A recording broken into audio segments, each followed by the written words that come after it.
look at this setup, okay? We're just going to show you generally what the end product is. This is a quarry that has max power. This thing's going as fast as it possibly can, hooked up to a tesseract. The tesseract is what's being used for sending items from the quarry as well as receiving power.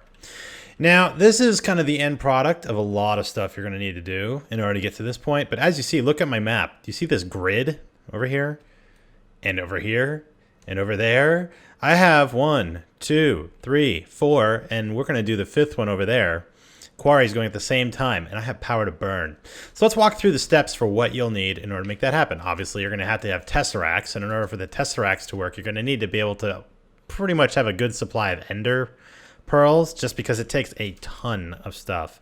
I'm not going to go into how to build tesseracts. I mean, that's pretty much out there. You guys can do that and look at it if you like.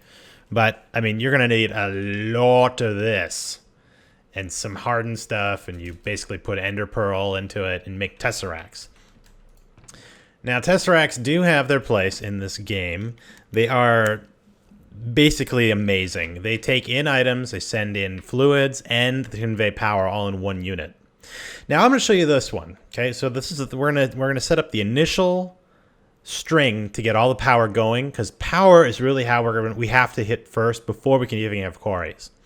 Okay, so right here is the tesseract. I call this the Big Mama because this is the one tesseract. Okay, this is the one that sends power to everything. It receives fluid and receives all the items. The items then go to this ME interface, which is a part of an ME network. If you don't know what an ME network is, this is what it is. Look at how much storage room you got in here. I mean, it is unreal, the amount of storage that you can do here, and it's very compact. It's absolutely the way to go. Check out ME storage or ME networks. Anywho, so this Big Mama right here is receiving everything we send it, receiving the fluid, and sending power.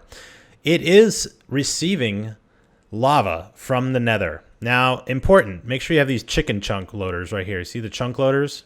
You need those. If you don't have the chunk loaders, life is going to suck a lot. So let's go ahead and go into the nether real quick. Because this is the important part. Because if you don't get this part, you're not going to have a real fun time as far as being able to set up as many quarries as you want. So down here, as you see, I set up just a little house with nothing but a pump that requires MJ, a tesseract that's set up. I don't need anything about items. I need it to send fluid, and I need it to receive power. And I have a chunk loader. The chunk loader will keep everything happy and working all the time, which is pretty important. All right, so obviously, what? I'm on fire. This is weird.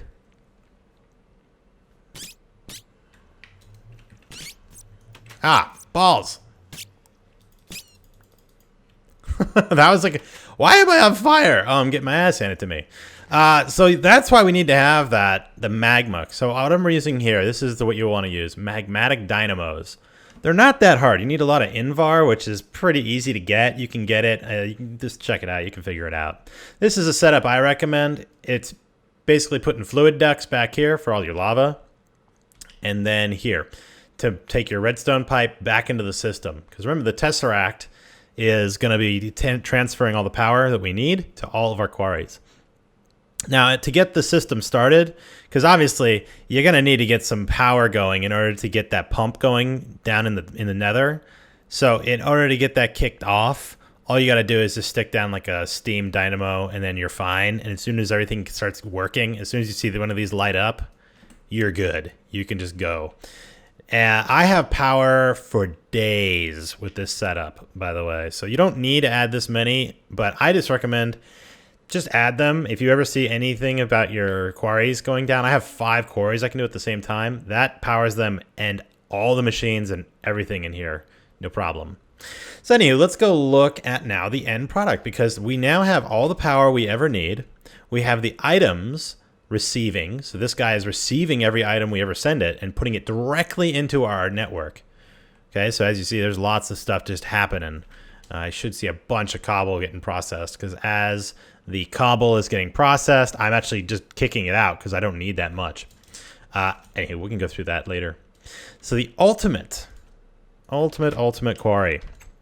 Now by ultimate quarry, it is simply this. A quarry with a tesseract on the top. The quarry will dump all of its items above, like on the slot above. The tesseract is receiving all of the items. See, it's sending the items and receiving power. That's it. The tesseract is directly powering the quarry using, right here, as you can see, it is a redstone energy conduit. This thing looks like we are still okay on power. I'll probably go make some more. It's already running at max speed. But we will see. I think I need to kick on a little bit more power. But anywho. This guy's going. That guy's going. That guy's going. I got another one over there. So let's put together the setup so you guys can see what it is. I already have one landmark over here. If you're not using landmarks and you're using quarries, just don't do that. It's just amateur. So here we go. Speaking of amateur, did I bring enough cobble with me? We'll find out. All right, so here we go. Let's put block, block, block, block, block, block, block, block, block, block. Boom. Okay. Ah, shit balls. I'm off by one, so we'll just move that guy. I like to maximize all my stuff, so that way I don't have to mess around too much. Because I want to make sure to put everything on a big grid, so that way I mine every single possible thing. Looks like I will need... Oh, I have some... Weird. Okay, well, take it. Alright, doesn't really matter. Alright, let's do what we got here. Boom. I think we're still gonna be short. Yeah, we will definitely be short. Man, what a fail. I should have had a whole bunch of this stuff on me, but, you know, that would have been, like, smart. Hold on. You know, I could have just gotten a damn stack. I should have had an ME access terminal. Again, one nice part about those ME networks is the remote access terminal, which is spectacular. But we're not going to go into that here. Oh, look at that. I even had some dirt on me, man. Now I'm just going to use some freaking sand because I had it on me. And I'm off by one. Not too bad, but we're good. All you need is 3 landmarks to make up your quarry. It doesn't matter where we place it, as long as you place the quarry on one of the landmarks. So here we go. Let's get our quarry out. The redstone torch just puts these big blue lines on everything. Okay, quarry. There we go. Let's go correct all of our landmarks. There's no point in... As you can see, the quarries are automatically loaded with a chunk loader, so you don't need to use a chicken chunk loader, just like we were using in the nether. It automatically handles itself, which is cool, because that means we can put these things wherever that we want, like Hollow Hills and the Twilight Forest. Yeah, that's right. You can put this stuff right in a Hollow Hill and mine out a Hollow Hill without even getting into it. Plus, you get all the items from all the treasure chests. But outside of that, here it is. Quarry. Tesseract. Put a little bit of redstone right here. You need to have the pipe, otherwise it won't talk. Okay, just put the pipe. Trust me, it works better that way. Set it up before you press any of this stuff. We can mess with this later, but this is just basically creating a frequency. So everything's on frequency 1 because I have one frequency for everything. But you just put a number and a description, and as long as it's talking, everything should be fine.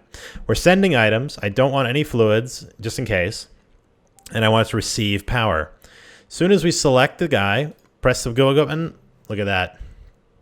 She's building, rocking and rolling, and going damn fast, too.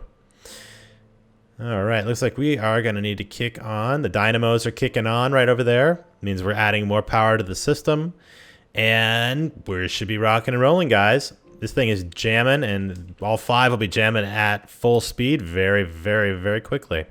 So if that was cool, let me know what you think. But if you can see this setup will clear out. I mean, I've got 5 going right now on that little setup I had. So it's pretty damn sweet. Why the frick did the blue lines not go away? Well, whatever. It'll get cleared out. I have all 3.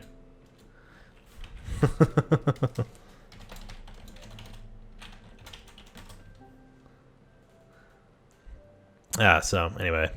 Well, like, comment, subscribe, you guys. I hope that was fun. You guys enjoyed seeing that setup. But as you can tell, it's super duper easy. Very, very efficient. And outside of just building quarries and tesseracts, you don't have to build anything else. Centralized power, centralized item storage, and yeah, 2 blocks. And then you have a quarry that's blazing you resources all the time. So, like and subscribe. Talk to you guys soon. See you.